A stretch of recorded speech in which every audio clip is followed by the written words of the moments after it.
মৰমৰ ছাত্ৰ ছাত্ৰীসকল, আজি মই নেৰেশ্যন এক্সক্লামেটৰী সেন্টেন্সৰ বিষয়ে শিকাবলৈ লৈছোঁ। অলপ মনোযোগ দি শুনিবা। এক্সক্লামেটৰী সেন্টেন্স মানে অসমীয়াত আৱেগসূচক বাক্য বুলি কোৱা হয়। এতিয়া চোৱা, আমি এক্সক্লামেটৰী সেন্টেন্সৰ নেৰেশ্যন পৰিৱৰ্তন কৰাৰ আগতে এক্সক্লামেটৰী সেন্টেন্সনো কেনে ধৰণৰ সেই বিষয়ে তোমালোকক মই অলপমান বুজাই দিছোঁ। ইয়াতে চোৱা, hurray we have won the game. দ্বিতীয় নম্বৰ চোৱা, alas he is no' more. তৃতীয় বাক্যটো চোৱা, what a small bird it is. চতুৰ্থটো চোৱা, what a fool I M. ইয়াতে চোৱা, আমাৰ বাক্য চাৰিটাৰ আমাৰ গঠনটো চোৱা, হুৰে বুলি কোৱাৰ লগে লগে ইয়াতে ভাৱবোধক চিনটো আছে। আমি ভাৱবোধক চিনটো দেখিলে ক'ব পাৰোঁ যে এইটো এক্সক্লামেটৰী সেন্টেন্স। এতিয়া হুৰে বুলি কোৱাতে নিশ্চয় আমি এটা আনন্দৰ মাজত কওঁ। যেতিয়া আমি খেলত জিকোঁ বা যেতিয়া আমাৰ আনন্দ আমি উপভোগ কৰোঁ, তেতিয়া আমি হুৰে বুলি কওঁ। ধৰ খেলৰ এখনত জিকিলোঁ আমি শব্দটো ব্যৱহাৰ কৰোঁ। এই শব্দটো ব্যৱহাৰ কৰাৰ লগে লগে আমি এইটোৱে গম পাওঁ যে আমাৰ মনৰ পৰা আৱেগ কিছুমান আমি প্ৰকাশ কৰোঁ। মানে কিছুমান আমাৰ শব্দ আছে হুৰে, বা আমি দ্বিতীয় বাক্যটো চাওঁ এলাছ। আমি যেতিয়া মনত দুখ হয় তেতিয়া আমি হাই বুলি অসমীয়াত প্ৰকাশ কৰোঁ, আৰু সেইটোৰ দ্বাৰা কি হয়, মনৰ এটা আৱেগ আমি প্ৰকাশ কৰোঁ। গতিকে আমি বাক্যটো ফাৰ্ষ্টটো দেখিলে গম পাওঁ যে হুৰে we have won the game, যে আমি খেলত জিকিলোঁ। এই বাক্যটো হুৰে শব্দটোৰ দ্বাৰা আমি এইটো কথা স্পষ্ট যে এইটো আমি মনৰ আৱেগ এটা প্ৰকাশ কৰিছোঁ।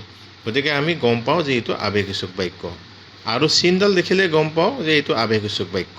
ঠিক আছে, মনত ৰাখিবা। তাৰপিছত নেক্সট বাক্যটো চোৱা, alas he is no' more. এই শব্দটো এলাছ শব্দটো এটা আৱেগসূচক বাক্য, আৱেগসূচক এটা শব্দ। গতিকে এলাছ বুলি কওঁতে হাই, আমি মনৰ যেতিয়া দুখ প্ৰকাশ কৰোঁ তেতিয়া আমি এক্সক্লামেটৰী বা আৱেগসূচক বাক্য বুলি কওঁ। গতিকে তোমালোকে এই ঠাইটো মনত ৰাখিবা, hurray we have won the game, alas he is no' more. Hurray বা এলাছ আমি এই শব্দটোৰ দ্বাৰা আমি মনৰ ভাৱ প্ৰকাশ কৰোঁ। কেতিয়াবা আনন্দৰ ভাৱ প্ৰকাশ কৰোঁ হুৰে, আৰু যেতিয়া আমি দুখৰ ভাৱ প্ৰকাশ কৰোঁ তেতিয়া আমি এলাছ।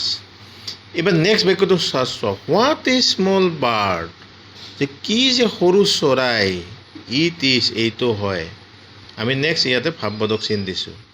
এই বাক্যটো চোৱা, হোৱাট এ স্মল বাৰ্ড, এইখিনি শব্দৰ দ্বাৰাই আমি এটা মনৰ এটা ভাৱ প্ৰকাশ কৰিছোঁ, এটা আশ্চৰ্য ভাৱ প্ৰকাশ কৰিছোঁ যে হোৱাট এ স্মল বাৰ্ড, যে কিমান যে সৰু চৰাই। কথাখিনি কোৱাৰ লগে লগে আমি প্ৰকাশ কৰিছোঁ, এটা আচৰিত ভাৱ প্ৰকাশ কৰিছোঁ, ছাৰপ্ৰাইজ বা ৱাণ্ডাৰ বুলি প্ৰকাশ কৰিছোঁ। যে what a small bird it is. ফাৰ্ষ্টটো তোমালোকে চাবা যে প্ৰথমে হোৱাট এ স্মল বাৰ্ড আৱেগসূচক বাক্য, আৱেগ বুজোৱা আমাৰ শব্দকেইটা, তাৰপিছত ছাবজেক্ট, তাৰপিছত ভাৰ্ব, তাৰপিছত ভাৱবোধক চিন। আগৰ বাক্যটো পাইছিলোঁ যে হুৰে বা এলাছ এই শব্দটোৰ দ্বাৰা আৰম্ভ হৈ আমাৰ আৱেগসূচক বাক্য হৈছে, এক্সক্লামেটৰী সেন্টেন্স হৈছে। এইবাৰ নেক্সট বাক্যটো চোৱা, হোৱাট এ স্মল বাৰ্ড। এই বাক্যটো হোৱাট এ স্মল বাৰ্ড এইখিনিৰ দ্বাৰা আমাৰ এটা আৱেগ বুজিছে। তাৰপিছত ছাবজেক্ট আছে, তাৰপিছত ভাৰ্ব আছে। ঠিক আছে, মনত ৰাখিবা। তাৰপিছত নেক্সট বাক্যটো হোৱাট এ ফুল, কিমান যে মূৰ্খ, আই এম মই হওঁ। হোৱাট এ ফুল এইখিনিৰ দ্বাৰা কি বুজাইছে, আমাৰ মনৰ এটা আৱেগ বুজাইছে, এটা আৱেগ বুজাইছে। গতিকে আমাৰ এনেকুৱা ঠাচৰ বাক্যক কি বুলি কোৱা হয়, এক্সক্লামেটৰী সেন্টেন্স বুলি কোৱা হয়। ঠিক আছে, এইবাৰ চোৱা আমি নেৰেশ্যনলৈ যাওঁ। The boy said hurray we have won the game. আমি বাক্যটো গম পাওঁ যে এইটো ডাইৰেক্ট নেৰেশ্যনত আছে। ডাইৰেক্ট নেৰেশ্যনৰ পৰা ইনডাইৰেক্ট নেৰেশ্যনলৈ সলনি কৰিব লাগে। ঠিক আছে, এতিয়া চোৱা আমি ৰিপৰ্টেড ক্লজটো চাওঁ, হুৰে we have won the game. বাক্যটো ফাৰ্ষ্টটো চায়ে আমি গম পাওঁ যে এইটো হৈছে আমাৰ এক্সক্লামেটৰী সেন্টেন্সৰ বাক্য।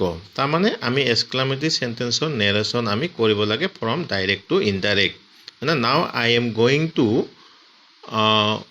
Do from direct to indirect narration in respect of exclamatory sentence. You see, first time, the boy said, "Hooray, we have won the game." মানে এই বাক্যটো আমি যেতিয়া ডাইৰেক্টৰ পৰা ইনডাইৰেক্টলৈ নিম তেতিয়া তোমালোকে চোৱা, মই কি লিখিছোঁ দি বয় এক্সক্লেইমড উইথ জয় চোৱা আমি ৰিপৰ্টিং ক্লজৰ শ্বেয়াৰ ভাৰ্বৰ সলনি কি দিলোঁ এক্সক্লেইমড উইথ জয় বুলি দিলোঁ তাৰমানে তোমালোকে মনত ৰাখিবা আমি এক্সক্লামেটৰী সেন্টেন্সৰ যেতিয়া ডাইৰেক্টৰ পৰা ইনডাইৰেক্ট নেৰেশ্যন কৰিম তেতিয়া যেতিয়া আমাৰ এক্সক্লামেটৰী সেন্টেন্সটো আনন্দৰ হয় তেতিয়া আমি কি দিব লাগে শ্বেয়াৰ সলনি এক্সক্লেইমড উইথ জয় দিব লাগে এইটো মনত ৰাখিবা ঠিক তেনেকৈ তলৰ বাক্যটো চোৱা the girl said alas he is no' more এই বাক্যটো আমি বাক্যটো ষ্টাৰ্চটো চাই গম পাওঁ ৰিপৰ্টেড ক্লজটো চাই গম পাওঁ যে এইটো আমাৰ কি হৈছে এক্সক্লামেটৰী সেন্টেন্স এতিয়া আমি ইনডাইৰেক্ট নেৰেশ্যনলৈ যেতিয়া সলনি কৰিম চোৱা সে ভাৰ্বৰ সলনি কি দিছোঁ আমি দি গাৰ্ল এক্সক্লেইমড উইথ সৰ চোৱা আমি যেতিয়া আনন্দ প্ৰকাশ কৰোঁ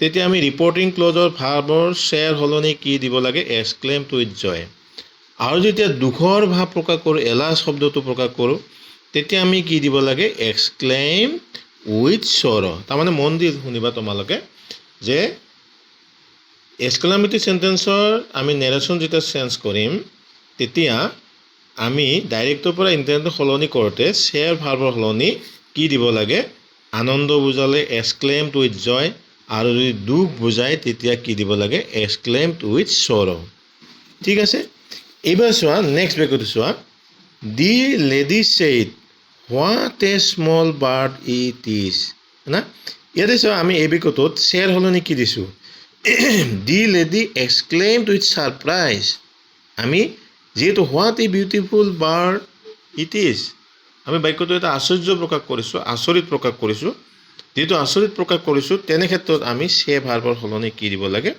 এক্সক্লেইমড উইথ ছাৰপ্ৰাইজ বা এক্সক্লেইমড উইথ ৱাণ্ডাৰ দিলে তোমাৰ হ'ল তাৰপিছত নেক্সট বাক্যটো চোৱা the girl said what a fool I am মানে এই বাক্যটো চোৱা সে ভাৰ্বৰ সলনি আমি কি দিছোঁ ৰিগ্ৰেট ভাৰ্ব ব্যৱহাৰ কৰিছোঁ যেহেতু চিম্পল পাষ্ট টেন্সত আছে বাক্যটো ৰিগ্ৰেটেড তাৰমানে আমি এক্সক্লামেটৰী সেন্টেন্সৰ ক্ষেত্ৰত যেতিয়া ডাইৰেক্ট টু ইনডাইৰেক্ট নেৰেশ্যন কৰিম তেতিয়া আমি কি দিব লাগিব ৰিপৰ্টেড ক্লজৰ বাক্যটোৰ অৰ্থ অনুযায়ী কেতিয়াবা আমি এক্সক্লেইমড উইথ জয় দিব লাগিব এক্সক্লেইমড উইথ সৰ দিব লাগিব এক্সক্লেইমড উইথ ছাৰপ্ৰাইজ দিব লাগিব আৰু কেতিয়াবা ৰিগ্ৰেট ভাৰ্ব ব্যৱহাৰ কৰিব লাগিব মানে তোমালোকে নিশ্চয় মন দি শুনিছা এইবাৰ চোৱা নেক্সট আমি বাকীখিনি উই হেভ অন দ্য গেম হয় না আমি নেক্সট কি কৰিব লাগে ডেট এটা কনজাংশ্যন দিব লাগে আমি বাকীখিনি ঠিকে ক'লোঁ সে ভাৰ্বৰ সলনি এক্সক্লেইমড উইথ জয় দিলোঁ তাৰপিছত ডেট কনজাংশ্যন দিব লাগে উই হেভ অন দ্য গেম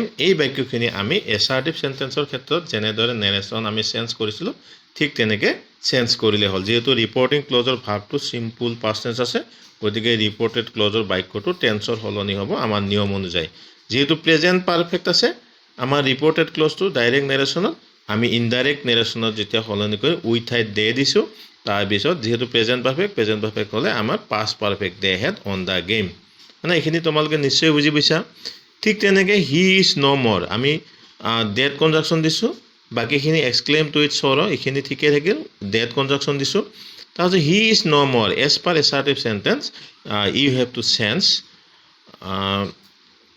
চোৱা হি ৱাজ ন' মোৰ হি তাৰপিছত যিহেতু প্ৰেজেণ্ট আছে চিম্পল প্ৰেজেণ্ট আমাৰ ৰিপৰ্টিং ক্লজটো যিহেতু চিম্পল পাষ্ট আছে ৰিপৰ্টেড ক্লজৰ বাক্যটো টেন্স সলনি হ'ব ডাইৰেক্টৰ পৰা ইনডাইৰেক্টলৈ সলনি কৰোঁতে গতিকে ঈশ্বৰ ঠাইত আমাৰ কি হ'ল ৱাজ হ'ল যিহেতু চিম্পল প্ৰেজেণ্ট আছে ইনডাইৰেক্ট নহওঁতে চিম্পল পাষ্ট হৈ গ'ল ঠিক তেনেকৈ এই বাক্যটো চোৱা the lady said what a beautiful bird it is what a beautiful bird it is এই বাক্যটো আমি যেতিয়া নেৰেশ্যনলৈ চেঞ্জ কৰিম ডাইৰেক্ট টু ইনডাইৰেক্ট এইখিনি ঠিকে থাকিল the lady exclaimed with surprise বা the lady exclaimed with wonder তাৰপিছত ডেট কনজাংশ্যন দিব লাগিল তাৰপিছত ইয়াতে so' what a small bird it is আমি এইটো এছাৰ্টিভ সেন্টেন্সলৈ সলনি কৰিব লাগিব গতিকে এছাৰ্টিভ সেন্টেন্সলৈ সলনি কৰিলে আমাৰ এছাৰ্টিভ সেন্টেন্সত যিহেতু আমি জানো যে ছাবজেক্টেৰে বাক্যটো আৰম্ভ হয় গতিকে যিহেতু বাক্যটো চিম্পল প্ৰেজেণ্টত আছে আমি ইনডাইৰেক্টৰ নিয়তে কি হ'ব চিম্পল পাষ্ট টেন্স এইখিনিতো তোমালোকে বুজি পাইছা ৰিপৰ্টিং ক্লজৰ বাক্যটো যিহেতু চিম্পল পাষ্ট আছে গতিকে ঈশ্বৰ ঠাইত ৱাজ হ'ল তাৰপিছত হোৱাট এ স্মল বাৰ্ড এইখিনি ঠাইত তুমি কি দিব লাগিব এ ভেৰি স্মল বাৰ্ড তাৰমানে আমি বাক্যটো যেতিয়া কৰোঁ The lady exclaimed to its surprise that it was a very small bird. এবার নেক্সট বাক্যটো চোৱা the girl said what a fool I am. আমি ৰিপৰ্টিং ক্লজত ৰিগ্ৰেট ভাব কৰিলোঁ the girl regretted simple past tense যেহেতু আমাৰ আছে চিম্পল পাষ্ট টেন্সত দিলোঁ তাৰপিছত ডেট কনজাংশ্যন দিলোঁ তাৰপিছত আমি what a fool I M আমি এইবাৰ কি কৰিব লাগিব এছাৰেটিভ চেণ্টেন্সলৈ চেঞ্জ কৰিব লাগিব এছাৰেটিভ চেণ্টেন্স যিটো ছাবজেক্টেৰে আৰম্ভ হয় গতিকে আমি what a fool I M means the girl গতিকে আই ঠাইত কি হ'ল চি যেহেতু প্ৰেজেণ্টত আছে আমি ইনডাইৰেক্টত কি হ'ব পাষ্টত হ'ব যিহেতু ৰিপৰ্টিং ক্লজটো চিম্পল পাষ্ট টেন্সত আছে গতিকে এমৰ ঠাইত what she was what a fool এইখিনি ঠাইত তুমি কি দিব লাগিব গ্ৰেটফুল ঠিক আছে নিশ্চয় তোমালোকে অলপ কিছু হ'লেও বুজি পাইছা মই তোমালোকৰ নিয়মাৱলীসমূহ ইয়াতে বঢ়িয়াকৈ লিখি দিছোঁ এইখিনি কথা তোমালোকক ফটো কৰি দি দিছোঁ পুনৰাই নকওঁ তাৰপিছত তোমালোকক হোমৱৰ্ক দিছোঁ এইকেইটা দি বয় said alas I am undone she said what a beautiful the bird is 3 number the man said hooray I have got the job তাৰপিছত 4 number what a beautiful building he said মানে এইকেইটা তোমালোকক homework দিছোঁ ঘৰত কৰিবলৈ দিছোঁ তোমালোকে WhatsApp যোগে প্ৰশ্ন উত্তৰকেইটা নিশ্চয় দিবা সকলোৱে যদি দিয়া তাৰ কাৰণে মই তোমালোকক কি কৈছোঁ আহ্বান জনাইছোঁ ঠিক আছে আজিলৈ ইমানতে